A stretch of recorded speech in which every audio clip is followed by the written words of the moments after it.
It was actually way cooler than I expected it to be. Wow, this is very intuitive. That was cool. Oh, I did it! Unbelievable. That was really fun, and that was a lot easier than I thought it would be. Welcome to Upward with Transfr, where we tackle our evolving workforce and how educators, governments, and industries are changing to keep up. We're dedicated to building effective pathways for workers and job seekers to get the skills they need to get to well-paying careers in high-growth industries. Our part in that is designing and distributing hands-on simulations that learners can use to explore new career options and develop core skills before entering an in-person vocational training program. Transfr simulations augment human educators, broadening their range of classroom possibilities without expensive facilities build-outs or specialized equipment.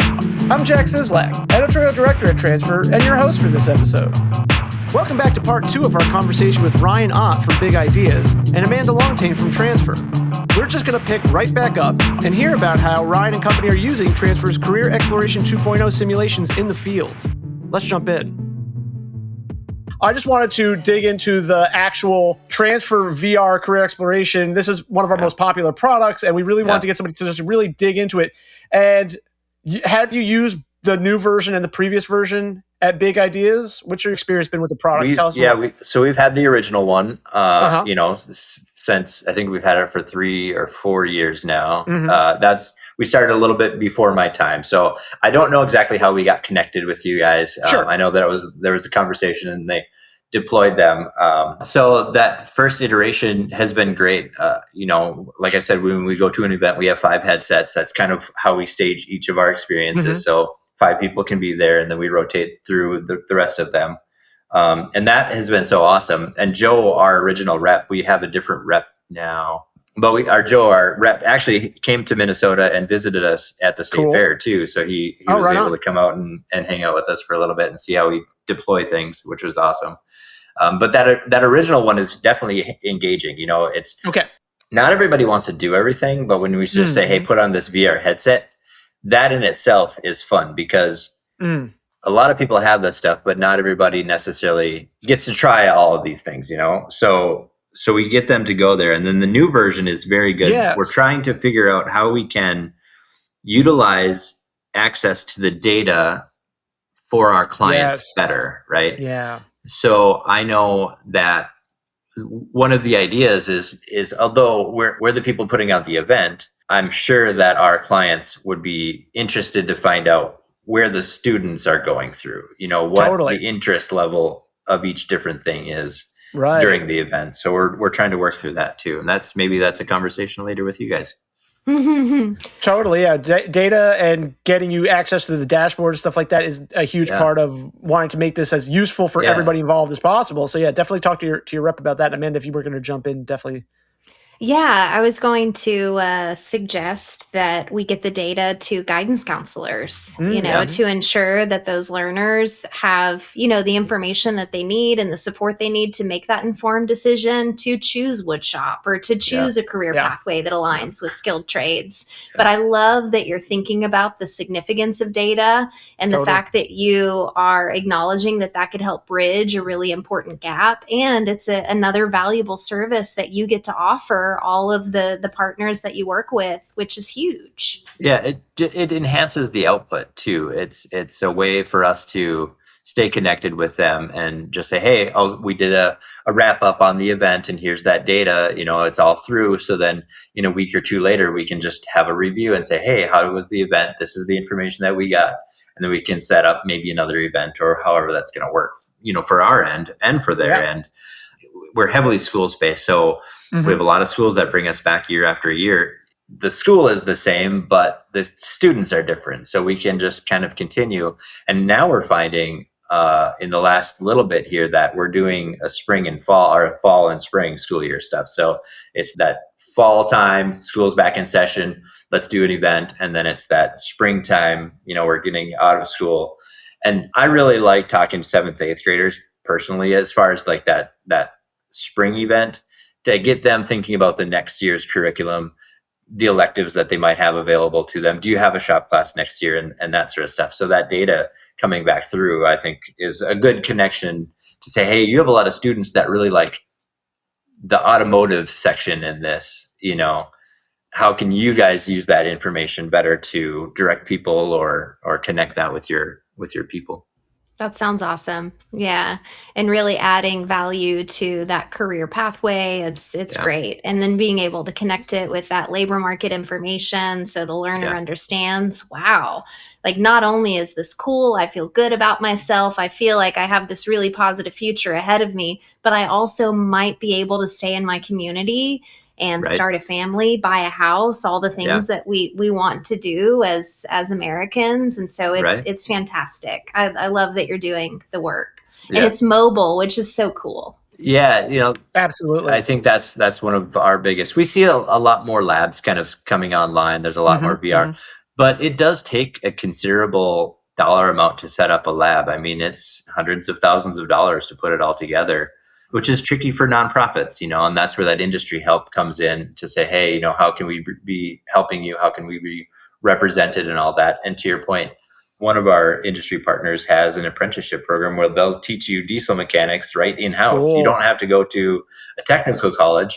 It's learn while you earn, and then they will give you all of like $10,000 worth of tools. They're your tools once you graduate. That's awesome. And I mean, it's just, there's some amazing career opportunities to be had out there. And I think there are going to be more and more of them in all sorts of industries that have that ability to train people while they work, Totally. And that's another thing too. When I was going to school, I didn't get a ton of exposure. Again, Mr. Savini, it took me to one of the career days for trades, but it didn't stick. I was going to college, and we were talking earlier in this conversation about how high school's just not set up for everybody. College is not set up for everybody. Yeah. And the other thing about these trades that people don't factor into their calculation is learn while you earn, and apprenticeships and these different ways of getting the credentials and the experience. The biggest, it's a tired, sad joke that like you graduate from college and they want you to have an experience. You can't get a job without experience. You can't get experience without a job. Right. Whereas you have just squared the circle for everybody. If you're listening to this, you're thinking about a career in the trades, you have some amazing options to start again, earning as you're learning. And that's amazing. Yeah. Yeah. And it also reduces student debt and time to credential or degree, which is huge. Yeah. I have two kids. My daughter went to college to be a math teacher. She's a math education double major math education with a minor in statistics, which is just crazy, right? She's weird. No, she's my hero. She's my hero. She's amazing. She's very amazing. And I'm a contractor. I know construction math, and I haven't been able to help her out with math since 8th grade. Like, this is not a math equation. This is a textbook. How do you figure this out? And she went to college and did that, and she's doing well. And then my son is he repairs RVs currently. So he worked with me. He learned how to use a hammer and a drill, and now he says he's the highest paid person at the RV place, and he's 25, right?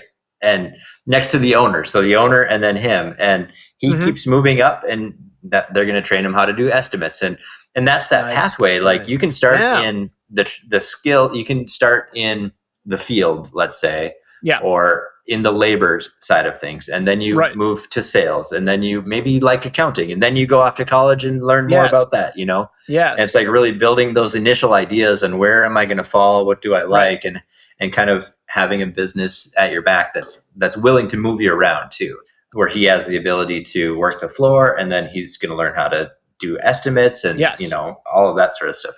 These are not dead end jobs. You're not going to be, to your point about swinging a hammer, you're not going to come in every day and swing the hammer the same way every time. Right. They are interesting, creative. You're learning on the job.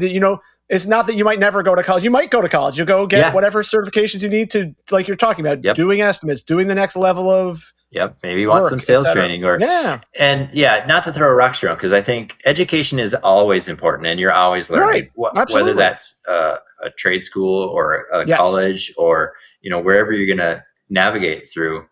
I think you're constantly learning and you're constantly trying to figure things out. And although high school wasn't for me at the time, I found reading later on. I figured out, hey, I want to own my own business. So then it's like self-help books and how does business work? And I mean, I probably went through college just reading books on my own. Because exactly. Now I have to figure that stuff out, and how does that work?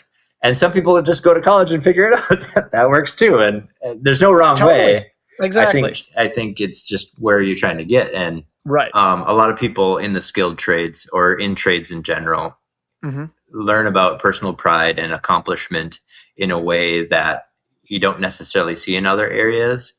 Cool. Where I think that path is so good for community. When I drive around my hometown, I can say I re-roofed this house, I built that garage. Love that. I helped this concrete over here. That little old lady needed a new bathroom when we got it all set up. So when you're driving through your community, you are a part of it because now you have this lifetime of participation with, various people around it. And I think that's so powerful as far as, getting into trades. That's awesome. It's so tangible. Yeah. Well, and the other thing that's really interesting to consider is also neurodivergent learners and how generally they prefer to use their hands. They prefer to stay busy. That's the other value of the skilled trades and career and technical education is that you're moving and you're keeping your mind engaged. So it's fantastic for learners that might be a little bit on the spectrum or apprehensive about things. And so I really am a big proponent of wood shop and all of that stuff, the tangibility. I love the story that you just, told us about driving through your community. That's really powerful. Way to go, Ryan. Thank you. Yeah. Thank you. No, it's just so important to be connected to your work. I think a lot of people maybe miss that, Oh, for sure. There's a huge, epidemic of disconnection from feeling like, why am I doing this job? I don't feel appreciated by, not here at Transfr. We all feel very appreciated here. We feel good about the work we're doing. But exactly what you're describing is it cuts against how a lot of people feel about their careers. But I just wanted we touched briefly on hard data before. Let's get some anecdotal stuff and talk about, are there things you hear from users a lot where they're like, oh, the VR helped me do X, Y, Z that were maybe surprising to you, or anything that's interesting and that you want to share with our audience? I'm sure there are a lot of people who are listening to this who have not ever used VR for career exploration. We want to give them just a little taste of what you're experiencing in the field. So I think that'd be really awesome to hear a few of those. So since we're so heavy into schools, a lot of the users are kids, and a lot of kids have been in VR experiences. But what's great is we always try to get the chaperones or the teachers in there too. And a lot of those have not been in VR experience, right? Cool. So when we get them into the Transfr headset and they can explore because they're, sitting off to the side and we're like, why don't you just try it? Jump in there and you can change oil or you can cut some wood or learn about fire extinguishers, whatever it could be. And then those are the ones that really have a light bulb for two things. One, hey, this trade stuff is fun. But two, wow, this VR experience it's a better tool than a lot of the other things that they've been deploying, whether it's just, a conversation or I don't know what they've got going on, but they're always like, this is amazing. That was going to be another one of my questions, but we've covered so much ground. Is like, where does all this VR stuff? So it's awesome to hear that it's not just the students who are having a cool experience with it. It's the instructors too are realizing that like, hey, there's value. This is valuable. Yeah. This is a valuable tool. Wow. I know of 2 different schools that we've gone through with Transfr that have since purchased Transfr. They've signed up, right? So cool. So not only we pitch all of our experiences, whether it's the excavator or, we're telling everybody about all of this stuff because it's so tangible and it's so easy to start and it's so good for people to try out in a safe environment. You're just moving your hands around. That's, and it's so funny to watch them because people are changing oil and you're like, I know exactly what they're doing. They're changing the car oil right now. And it's funny to see them, but it's so easy to understand how to use it and to pop in there. And that's where once the instructors get in there or the chaperones get in there, they're like, wow, this is super valuable. I can see why you guys use this. Right. So cool. I love that you're like, I can tell what they're doing. I've seen them do those things. It's like, oil change. This oil change. I know what they're doing. Yeah. I love it when occasionally we catch an adult trying to lean on a virtual table. Yes. You're like, that table isn't really there. Yeah. It happens often when you are in VR for 2 to 5 minutes, you are in a whole new world. Like you are completely immersed in it. And that's why we stop at 13. We found that once you get younger than 13, they get immersed faster, and then you have a hard time controlling them. We can control 5 people at one time, watch them, make sure they're not, we kind of set up a table next to them so they're kind of secure. Like they have something that an edge of something. Created boundaries. Yeah, they've got like a physical boundary to their hip. But when they start getting younger, they get immersed faster, which is funny. But we have kids like just take off, like walking away, and you're like, you can't do. Where are you going? You can't. You're stuck here. Yeah, it's funny. So there's that element, but. Well, that sounds like best practice, honestly. Like through practices. Trial. Yeah, best practices for sure. We're all about it. We like to have a physical object to ground them, in reality, just a little bit. And we always set the guardian, so then they're pretty safe, But using the lingo and everything, love it. Yeah, that's pretty good. Now, do you ever encounter? This is always something super interesting because you're here. You are a seasoned tradesperson who knows what you're doing, and you're extolling the virtues of VR, which we love for you to do that. Yeah. But do you bump up against skilled tradespeople, instructors, et cetera, who are like you can't teach this in VR, or they're skeptical of it and they get won over? Like, tell us a little bit about that. I have had experiences like that where you'll have, we have augmented reality welders. So you'll get an experienced welder coming in and be like, yeah, that can't be that real, or some version of that. And then they go through it and they're like, whoa, this is 80% of the way there. And that shift in their mindset to say, hey, you could train somebody to get to a particular level with this augmented virtual reality stuff. And then now they have the muscle memory and they have the idea concepts of what's going on. And now you can transfer that to the real world. They definitely see the value in it.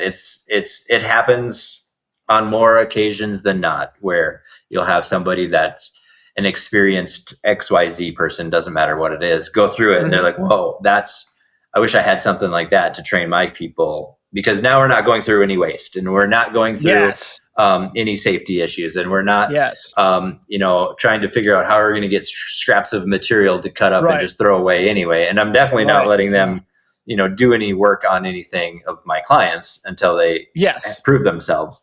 So, a lot of that stuff really goes out the window once they get in there and once they start trying it.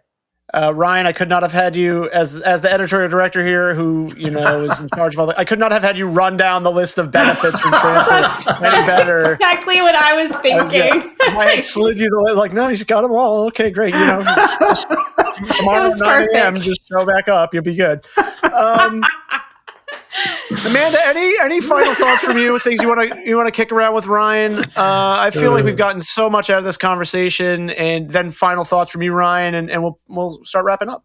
Yeah, I just, again, want to thank you for your work. It's obvious that you have a servant's heart, which I really appreciate. So keep it up. Keep changing lives, keep pushing through the skepticism regarding VR, because you're right. It's really easy to show efficacy as long as you have an open mind, and, keep changing lives. So thank you. It's been awesome. Yeah. Any final thoughts from you, Ryan? I've got tons of final thoughts, but just to wrap it up with one, I was in a conversation with another VR manufacturer and just talking about things, and I have this viewpoint that is kind of course, when you build new things, there's going to be more technology, like this 3D printed house and that sort of stuff, right? But when you go back through all of the things of society, there's a lot of stuff that needs to be kept up, and you're not going to put a robot into the basement of a 100-year-old house to try to fix it. But I believe that moving forward, we're going to see a lot more VR robots or VR exploratory things, like the drones that go out into the fields. And now you have these people that are working with this technology that's integrated in such a way that you're going to have an operator that knows the trades in general to know what they're looking for, but then also can kind of transfer that to a technology application where it is, maybe it's a VR headset working a drone, whether that's a air drone or a piloted robot going into wall cavities or attic spaces or whatever that's going to be. New technology is going to build new things, and more technology is going to help diagnose or repair some old things. And we're looking at this place in time where I think it's amazing that young people of today are learning technology first, and then they can learn these skills, but we need to keep on them to keep learning those skills, I think. And I think that your application definitely helps that bridge the gap to say, hey, of course you can use this thing for gaming, and that's probably what most of you do. There are more things to be done with this that's going to help a greater portion of society than just entertainment. We all need to disconnect with entertainment. Totally. But we also need to support all of the infrastructure that we have here. And there's good jobs and there's fun times and it's interesting and it's different all the time. So keep doing what you're doing, because I think we're going to need it more and more. 100%. Well, and to echo Amanda's sentiment from a moment ago, you've got a servant's heart, but a futurist mind. I love how you squared the circle there, integrating this kind of VR technology with these old, these classics. They're not old, they're constantly being modernized, but these venerable skills and these fundamental roles in society that just literally keep the lights on. Yeah. So thank you. Thank you so much for doing what you're doing and for coming on the show. Thank you, Amanda, for being here. Always a pleasure to chat with you. And then thank you, audience at home, for listening. We've had a really great time, and join us again next time on Upward with Transfr. Bye, everybody. See you. Thanks for having me. Bye. Thank you. Take care. Bye-bye.